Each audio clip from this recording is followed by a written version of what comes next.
Welcome to the Happiness Happens podcast. I'm Simona Nicole, host of the show, mindset coach, and motivational speaker. I've made it my mission to help you get unstuck, shift your mindset, and understand your worth to help you live your most purposeful life. Each week, I will bring you an idea, guest, or a positive thought that will leave you inspired and empowered to win your life. We decide the stories we tell ourselves and where we invest our energy. I'm so grateful you popped in. Now let's dive in.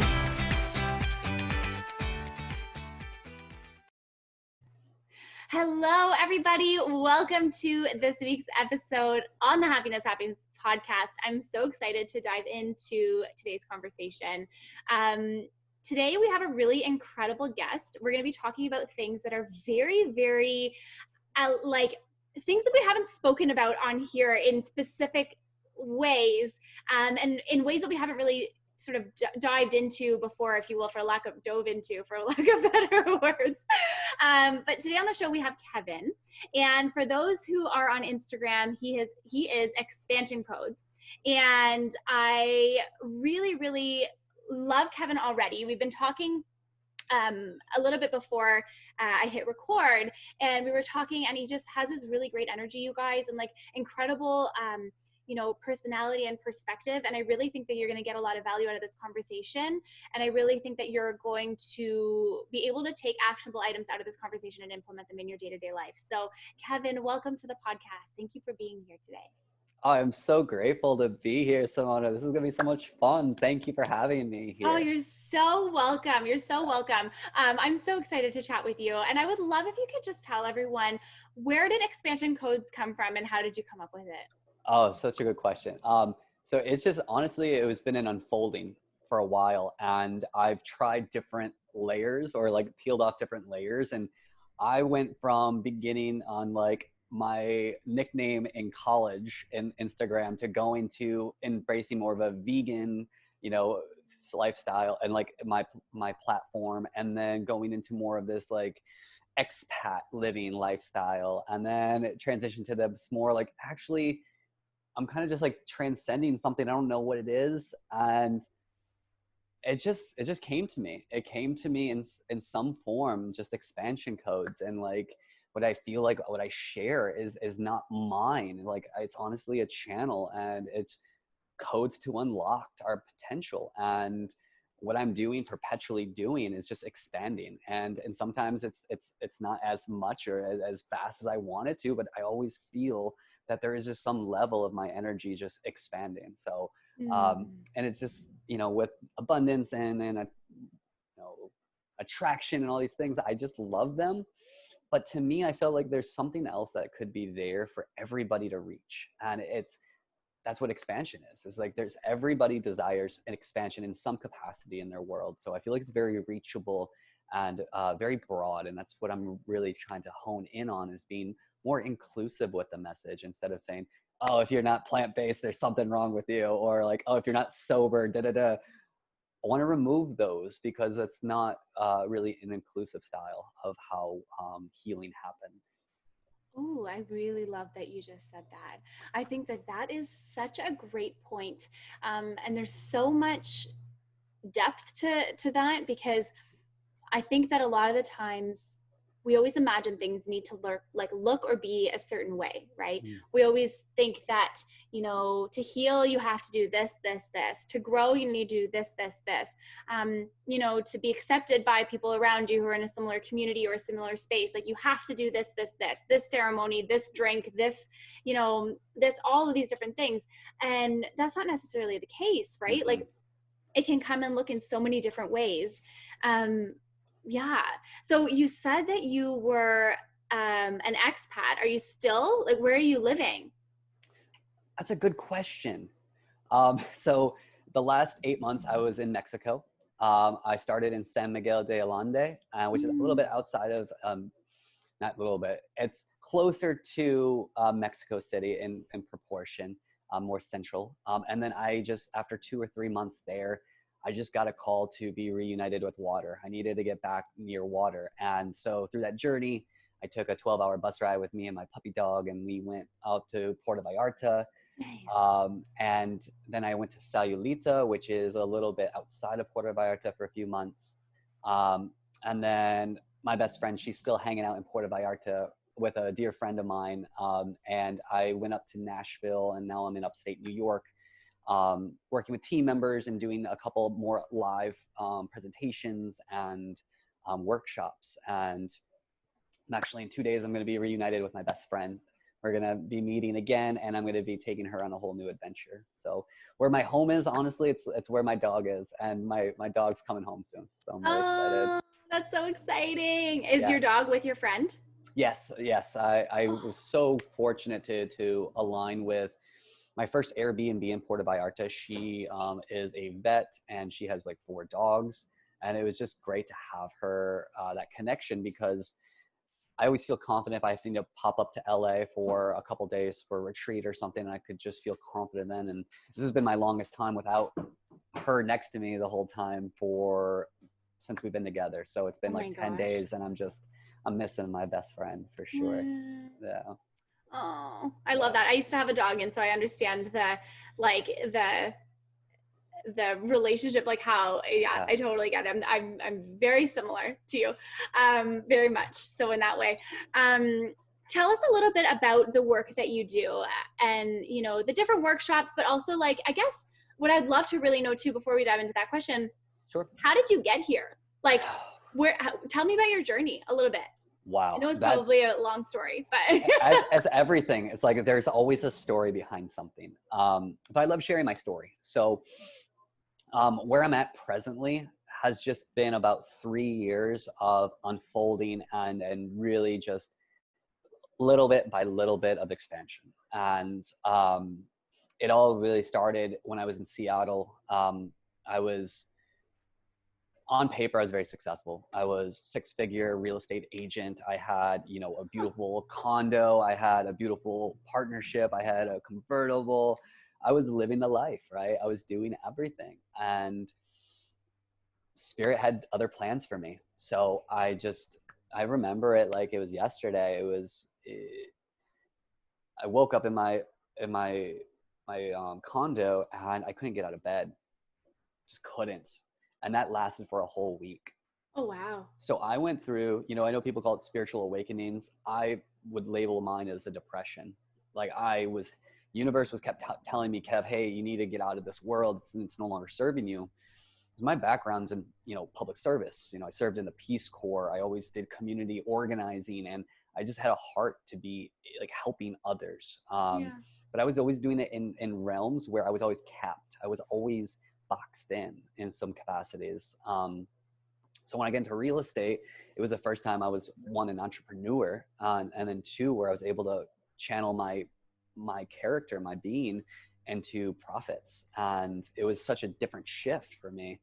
But like in real estate and like any other thing that may not be in alignment for your greater good, the deeper you go into it, the harder the universe is going to hit you to wake you up from it. So yeah, I got hit really heavy with it, and I just slowly crawled myself out of it, started feeding myself better, and about 3 months into it, I found a plant-based lifestyle, and then that was a whole nother catalyst for me.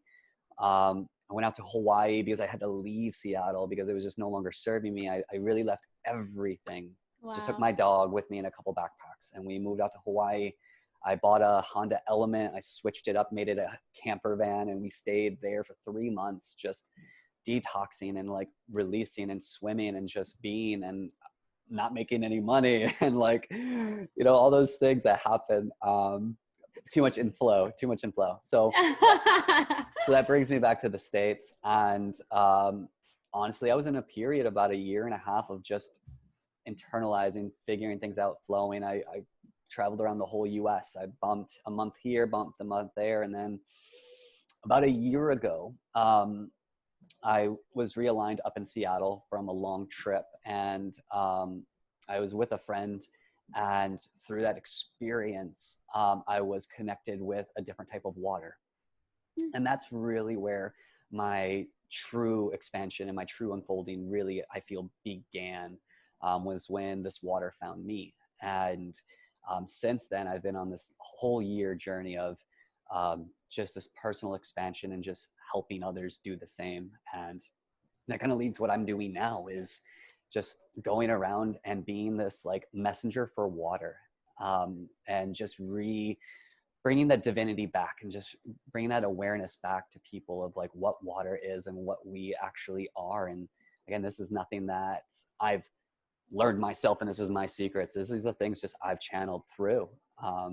So that's where I am now. It's been my journey. And what's an interesting note was that time when I just tried this water for the first time, my first 2 days.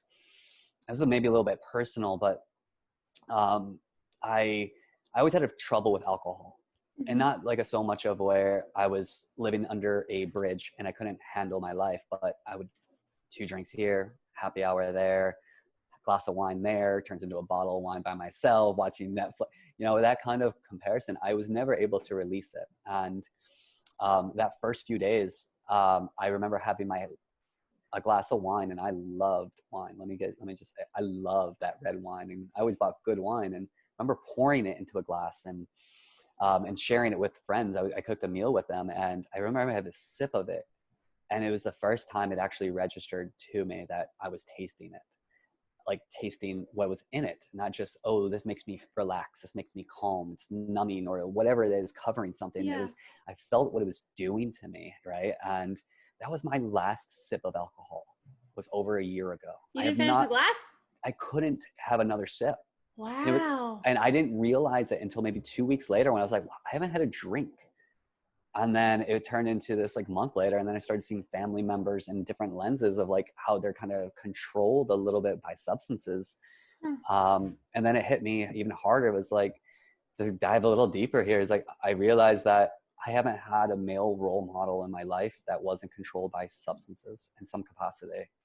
So that's wild. Yeah. So it's a lot of wounds I've been like diving into, healing, hydrating, and then just becoming a better version and expanding on that. So to me, it's like my journey has been not only one of like mental and physical, but also like spiritual sobriety and like expansion. And so yeah, it just brings me to this point now, having this conversation, and so much gratitude in my heart.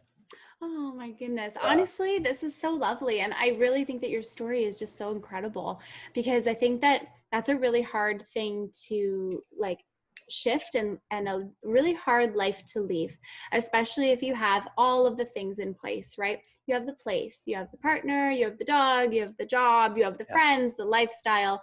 And based off of like my own experiences, I know how hard it can be to do something different that people don't understand. Yeah. And it takes a lot of courage, I think, to be able to stand firmly in what you really want and then actually live out your like desire. Because it's very easy to say like, oh yeah, I'm going to go and travel. I'm going to stay for 6 months and I'm going to live in a camper van and I'm going to do all that. But there's a whole other thing to actually do it, Absolutely. And it's, what I like to share is like, I was selfish for so long, like just ish of myself. And when I started realizing I need to be self-full, I need to start really caring for myself and growing myself first, it removes the ish part, because I'm filling my cup up first and expanding my cup. Because when my cup starts getting expanded and I have way more I can share with others, it's no longer small amounts that I'm feeling scarce with. That's so true. Yeah, but it like you said, like it takes taking that leap in faith, right, to remove that fear, that false evidence appearing real. When we can step away from that and into that faith, people look at us like we're crazy, because we are. I know. We are freaking crazy. Right? You know what though? It's funny because it's like I think of like my life and all of the things that I do. And while most people will never understand what it feels like to like want to like work until 11 p.m. on something that you're launching, or like a program, or editing a podcast, or like spending 4 hours a week doing that, like not everyone is going to understand why you would do that, but it's like it doesn't really matter. And like on the other side of that, I literally would not have it any other way. Yeah. You know what I mean? Like, And there's no other option. Like, going right. back to what life was before is not even possible. Well, you're shifting from a scarce mindset and lifestyle to an abundant mindset, knowing that the value you give out, it doesn't have to be seen by a million people, because you're impacting the right people who resonate with the energy you're putting out. So that work you put in, that internal work, that creativity work, you're channeling that, and then you're giving it back out. And what happens is you receive that abundance in tenfold. That's what people don't realize, or they forget, or they're just, we expect, and this is a thing I had to go through, is like, we expect to see the results right away, or we expect to receive instead of giving. And it takes so much energy and attention, but that's what you have to do to birth something, right? You have to give that love, compassion, and flow. If you don't, you're going to give something that is just blah. And people are tired of it. Like we're waking up, we're getting intuitive again.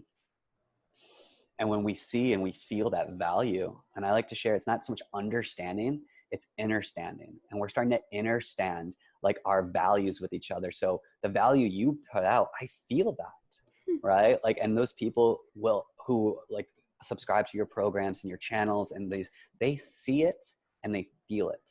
And that's an internal calling. Like, it's not the mind. And if it's a mind block of like, oh, the money, da-da-da, well, that's a wealth consciousness that they haven't matured into yet. But those ones who are just like, sign me up, anything Simona has, because why? Because I feel it and I resonate with it, because it's the love that you put out by the work you put into it. Wow. Thank you so much for saying that. Of course, I see it. Yeah. Thank you. And you know what? It's so true. And I also think for everyone who's listening as well, too, it's just such a good reminder that, you know, this is something that I say all the time, but it rings true, especially now. No one can do what you do in the way that you're going to do it. Right? But you have to do it. Right. That's the thing. You have to do it. Exactly. Yeah. That action, which is like what keeps a lot of people stuck, right? What keeps a lot of people where they are. I want to know, what is water consciousness, and what is that, and how do you define that? I've never heard that term in my life. Yeah, I love that. Because like my pitch, what I do is like, I share that, you know, I help heart-centered leaders cultivate new streams of abundance without stepping out of spiritual alignment by expanding their water consciousness. Right. So, and that first question people always ask me, well, what's water consciousness? Yeah. I love it. I love it too, because why? Because consciousness is what we know at the certain time, right? We only know what we know when we know it. So everybody's water consciousness is at a different level. So it just depends where each person's at. And it's my just privilege to share information and the knowledge that I've learned, and what I embody every day. So yeah, consciousness of water, you know, one, it's just awakening people to that concept of saying like, our water is dead. The water that majority of people consume is dead water. It's water that's been processed. It's been chemotherapied. It's gone through piping. It's no longer living. And we've been waking up to, we no longer want processed foods.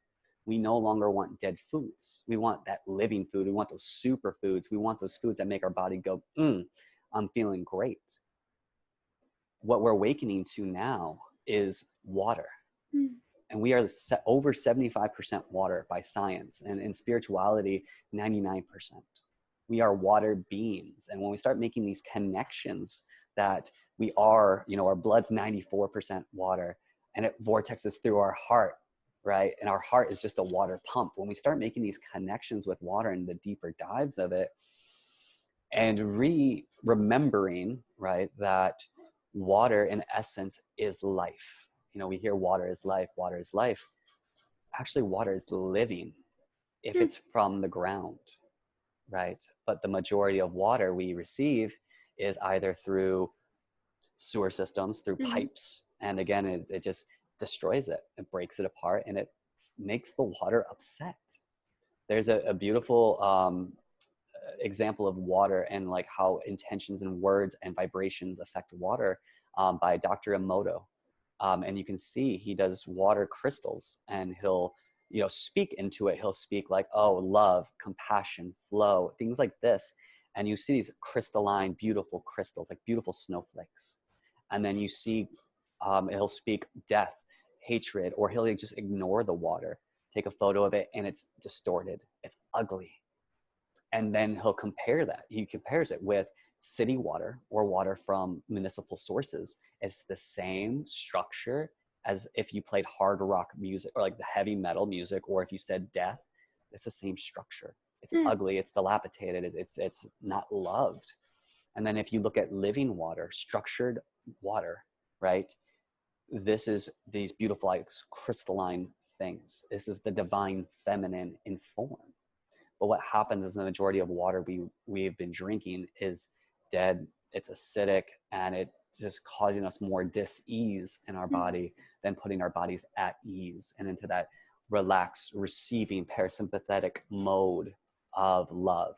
And that's water consciousness in general, is just this over encompassing concept of looking through water at a different lens.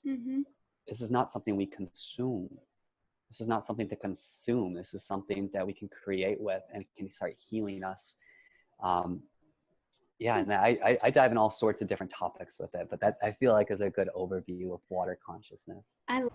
I want to quickly pause this interview and tell you about the Handel Group coaches that I've had the honor and privilege of bringing onto the Happiness Happens podcast. With every conversation and interview, I've learned something so impactful and so life-changing. Inner You Life is the online coaching course from Handel Group that gives you the tools to get yourself unstuck, wildly happy, and thriving where it matters most to you. Your relationship to yourself, career, love, body, money, time, and more. From wherever, whenever. Recommended by Hugh Jackman, Dr. Mark Hyman, Forrest Whitaker, Elena Brower, and hundreds more. Taught in MIT, Stanford School of Business, and 50 plus institutes of learning across the world. Visit inneryou.coach and use the code HappinessHappens at checkout for $75 off. Now, back to the episode. Love that. And you had some really great puns in there too. Thank you. Stream of income, deep dive. It's the water language. It just flows through me sometimes. Flows through you. I love that. That's so good. And so, when you start paying attention to the type of water that you're putting in your body, what are some of the effects that happen? Like what changes? So first it's going to be, and I want to just be clear on what type of water you want to have. The water that's living water. And we can talk a little bit more about, because I know alkaline water is a big thing now. Yeah. And I'll share more about that in a minute, but we want to really focus on living ionized water that is the closest to the fountains of youth of water that are around our world. There are sources of water that are located on our planet that have actual healing water, that populations are over 100 years old. It's not the food that they eat, it's the water that they drink. Why? Again, we are over 75% water. And an interesting statistic is that almost 80% of all Americans are chronically dehydrated. Chronically dehydrated. And that's what we're seeing with all this disease in our systems, is people are just not angry, they're not upset, they're just dehydrated. I'm so thirsty right now as we're having this conversation. I'm telling you, I always carry water with me. I always carry water with me. I'm like, where is it? Exactly. Oh my God. Sorry, keep going. No, it's okay. It's okay. Actually, I was going to ask for the circle back on that one, on that original question. Yeah. 100%. So I guess, if you are hydrating yourself properly, then well, how do you feel? Yeah. Thank you for that. So, of course. The first thing what's going to happen is going to be your body. Your body's going to go through a sort of detox, right? So, anything that you may be feeling like, I just want to be fully transparent and honest. This is nothing about curing or nothing about that, right? And you're not a doctor. I am not a doctor. For the record. I play one on Zoom calls at times, but no, so like really the whole concept is your body is your first healing mechanism, right? So I don't know if you've ever drank in a lot of water and you just kind of feel sloshy or just like feel like bloated. Yeah. You drink too much water. Well, it's just because the water is not absorbing into our system, right? It's too large. The molecules are too large. Why? It's because it's just dead water. So it's sitting on our stomachs. And this is why a lot of people have like that stomach weight. That's actually our water babies. That's all water. And whenever we go on these fad diets, we go on these fad green drinks, these whatever hot celebrities do for 10 pounds in 5 days, that's all water weight, because that's just water that's sitting on your stomach and they're finally releasing it, right? So it really comes down to absorption. So the first method of healing is getting water that can actually absorb into our cells. And we call that cellular hydration, right? So when you start healing with cellular hydration, your body's going to start kicking out all the shit that no longer serves you in the physical way. So, anything from what I've heard from testimonials, what I've experienced is your first few days, brain fog will be gone. You're going to get increased amount of energy. You're going to sleep better. Maybe in a week, you're going to start losing that weight, that water baby. Because why? Because you're going to start releasing and absorbing water. And actually, it's going to cycle out all that bad shit in your system. Wow. And then that can, I've heard just beautiful testimonials from, eczema to inflammation, especially inflammation, anything and everything in regards to inflammation. But yeah, so it's the body first. The body goes through something, and that ranges from about a month to 2 months is your body. And then the next is going to be your emotional body. And that's the big one. That's the big one for a lot of people. Why? Because we carry our emotions in our body. We go through something tragic, we keep it in our body. It doesn't just leave us. It's not in our minds, it's in our bodies. That's where our subconscious is. We store it here. So when we start actually getting water into our cells, right, this is where all the healing happens when it comes to your emotional body. So wounds that you never expected you have, or relationships you didn't expect to lose, these things, the water will start cleansing you as it cleansed your physical body. You'll start getting to the emotional body, and you'll start feeling lighter. You'll start realizing, oh my goodness, maybe I need to drop those loser friends because they're holding me back. Oh, maybe I need to speak my truth with my parents because I have some father issues. My mother may be too strong in my life. These things start coming up. And then the third phase is your spiritual detox. And that's when it really starts going deep and getting fun. I love that.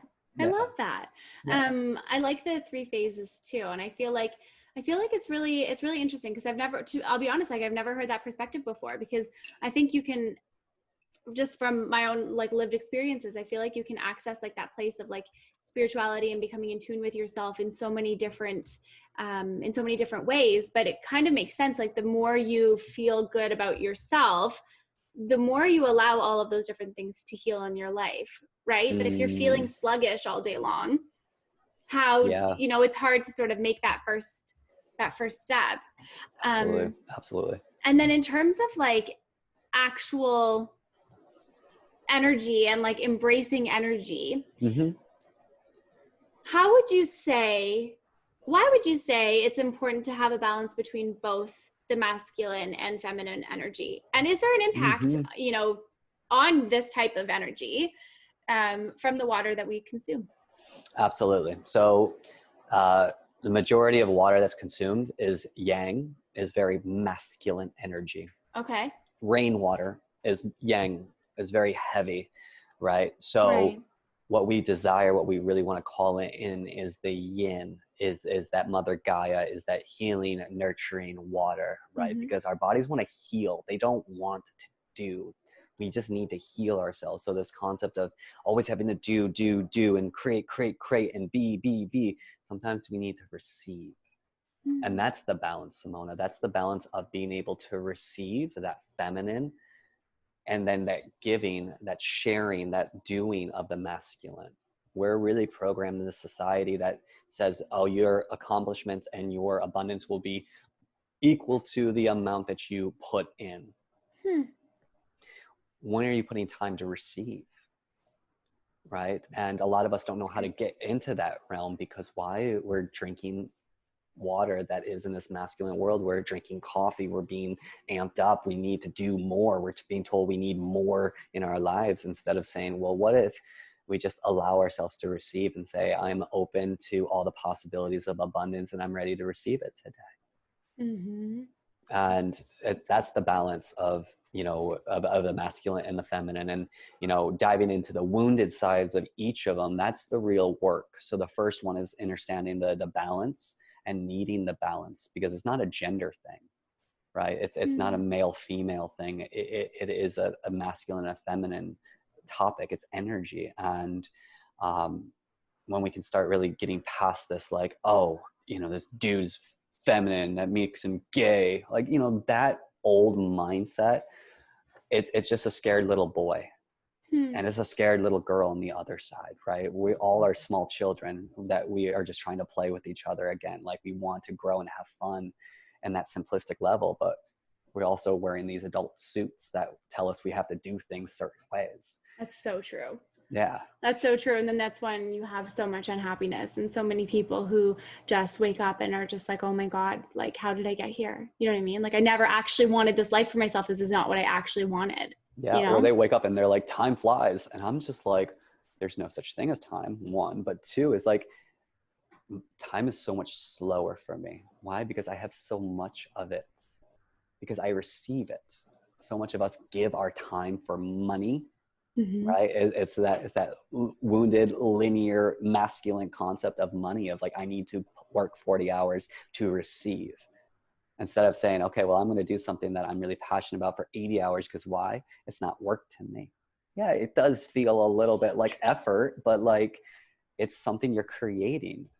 It's like a natural effort. It is. Like, I totally get what you're saying, because it's like, sometimes when you're sitting at work, you have like you're there for 8, 9, 10 hours, and like the hours just like, sometimes it feels like they drag, you know what I mean? But when you're sitting in creation mode or like flow state of something that you're really passionate about, you look up and it's been 6 and you're like, where did the time go? You know what I mean? Yeah. And I feel the same way, like every time I record a podcast interview, like I always look up at the time and I'm like, what? Like, how? You know what I mean? And it's like, it's crazy. Can I ask you a question? Absolutely. So when you're getting like in that flow state and when you're finished with it, does it feel a little orgasmic? Like, you're just like, oh, yes, wow, it feels. Yeah. You like, I released something. It feels like a different way of explaining like accomplishment and pride. You know what I mean? Because it's like, it's a full extension of me. Yeah. And so from that place, it's very much like, oh my God, like that was so fun. Even the things that aren't not necessarily fun. Like, okay, if you think about, I mean, as a business owner, obviously I have expenses. I need to balance my programs and softwares and all these different things, right?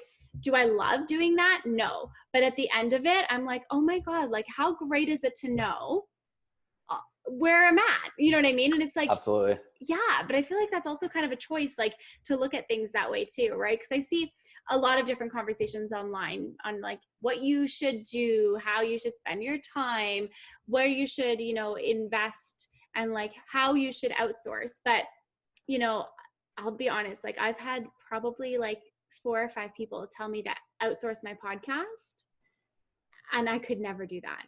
Right. Not anytime, I don't know. I enjoy editing the conversations.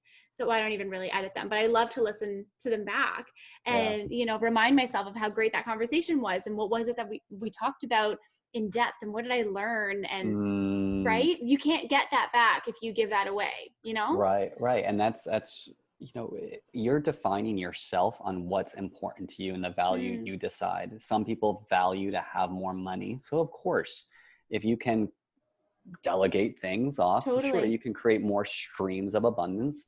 But that, again, that's an old mindset. What happens is when you said you're enjoying something, you're in joy. Ooh. Okay? When you're in joy with something, it's not about the monetary thing, because it's a spiritual connection.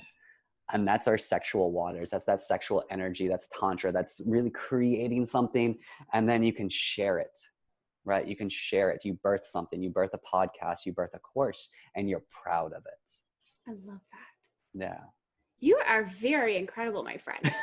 The way your thought process, like the way that you explain things is just, I just love it. I can tell the deep connection that you have to yourself though. And I think that that is like, it's like no ego, no trying to prove the conversation. You know what I mean? It's like you're just very confident in who you are and what you say. I love that. I love that. Oh, you're so welcome. Thank you. Well, I'm just a reflection. Like either I'm projecting something at you that will, if I said something that you didn't like, that would be, you'd be like, what's that? What's he talking about? But the fact what you see in me is something that you're really proud of in yourself. So I just want to give that back to you and saying like what you're seeing in me is something you're really proud in yourself. So just give you that kudos. Thank you. Yes. Oh my goodness. I feel so nice right now. Thanks. I love that. You know what? That kind of ties really nicely to the next question that I wanted to ask you. And it has to do like with the layers of our consciousness. So how are the layers of our consciousness formed from your perspective? And then how do we start to peel them away? Beautiful. So I'm going to give a little plug. I just released my first book about a month ago. Well, 3 months. About 3 months ago. Oh my God. What's it about? So it's called Unfolding the BS. Oh my God. I love that. So the BS is belief systems, right? So kind of fusing in what we were saying here is what happens is we come into we choose to come into these human forms again. And then when we're here, we are layered with programming, belief systems that aren't ours. So it's not so much, developing our consciousness. What we need to do first is remove the layers and unfold those things that are just no longer serving us, and understanding is like, maybe this isn't my belief. Maybe this is something that's been indoctrinated into me by religion, family, school. I mean, these are all things that may have some good intentions, but at the same time, not our intentions that are aligned with ourselves and our higher selves, which is what we're all trying to reconnect and remember with. That's our whole initiation, is like to go within, but to go within, all of a sudden you're releasing that external that no longer serves you. What I really share, the comparison, in one of my chapters, I say it's like that t-shirt that you really love sometimes, and it just gets a little tighter and tighter with every wash. And there comes a point where you're like, I can't really move anymore. That is a layer of consciousness that no longer serves you. So it's not like you're getting more consciousness. It's you're removing the dead consciousness that has been programmed on you, and you're really releasing it and unfolding it. So those are the steps of like, one, awareness of like, whoa, what is happening? Money is one. Work, how do we define that? How do we define relationships? How do we define partnerships?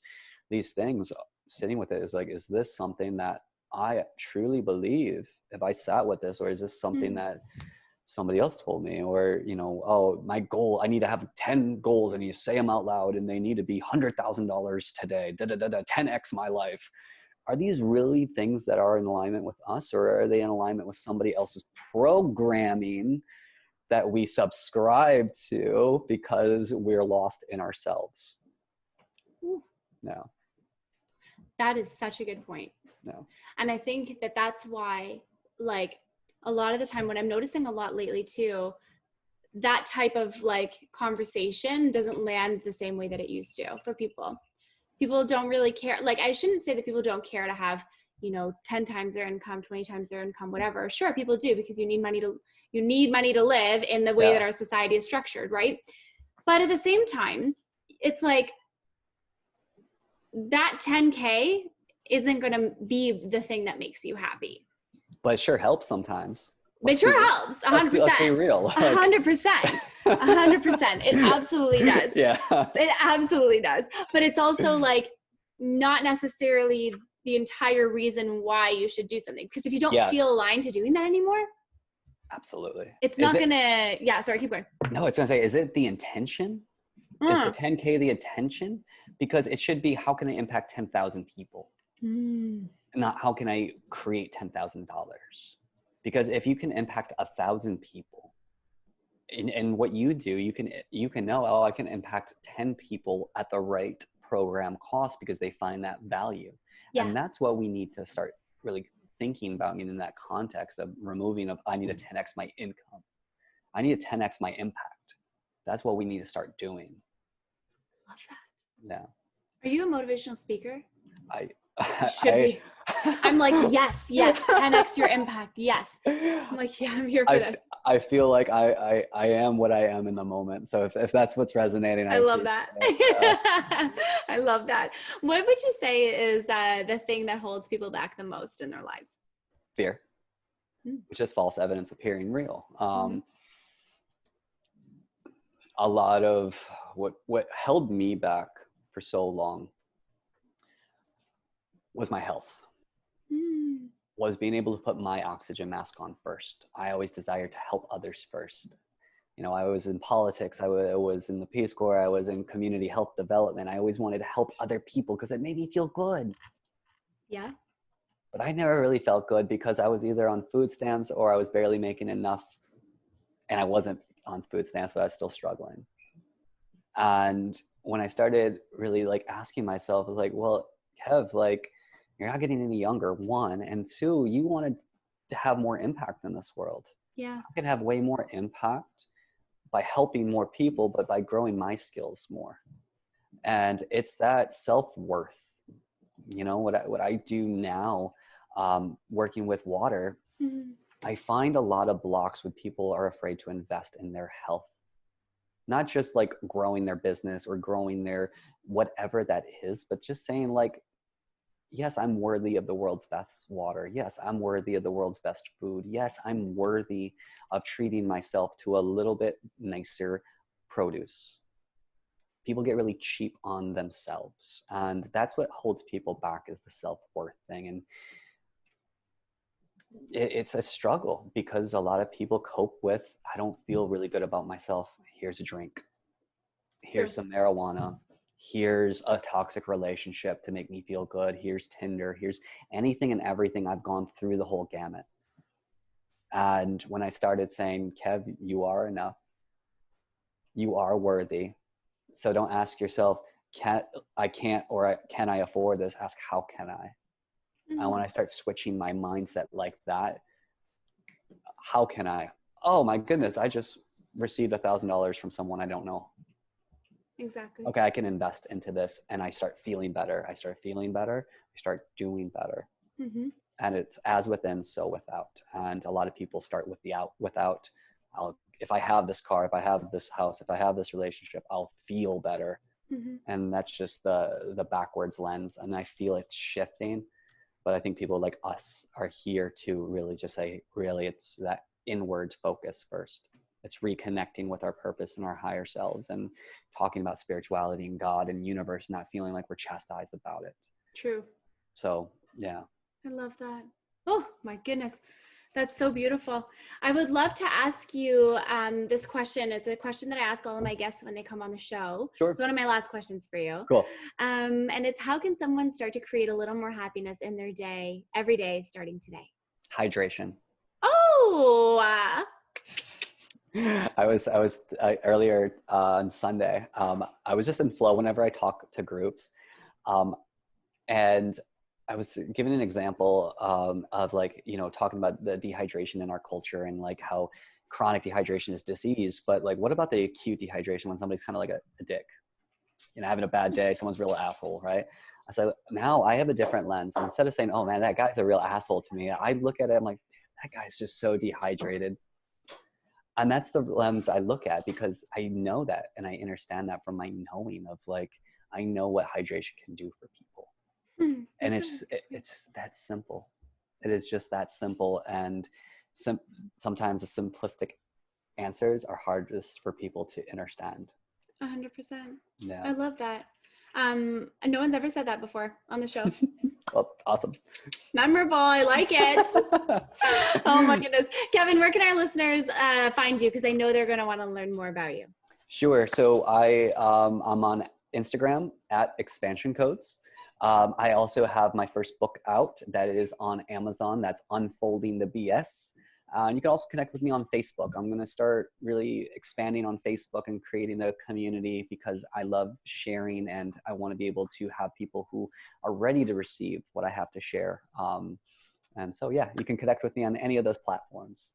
I love that. Amazing. Thank you so much, Kevin, for being here today. This was so lovely. Thank you, Simona. I really appreciate you and all the energy you put out and just being such a beautiful reflection for me. So thank you. Oh, thank you. And you're welcome. And thank you so much, everyone, for tuning into this week's episode on the podcast. Please be sure to let us know which part you loved the most. Take a screenshot, share it on Instagram, tag us, let us know you're listening. I would be so grateful to hear from you. And I know that, there's so many beautiful nuggets of wisdom packed into this episode. So be sure to replay it from the beginning, start all over again, share it with someone who needs to hear this message. And remember that happiness happens when you're least expecting it. Mm-hmm. Thanks so much for being here today. I hope these words have brought you inspiration, insight, and a bit more happiness. Please leave a comment or a review if this episode resonates with you. I would be so grateful. Until next time, remember that happiness happens when you're least expecting it.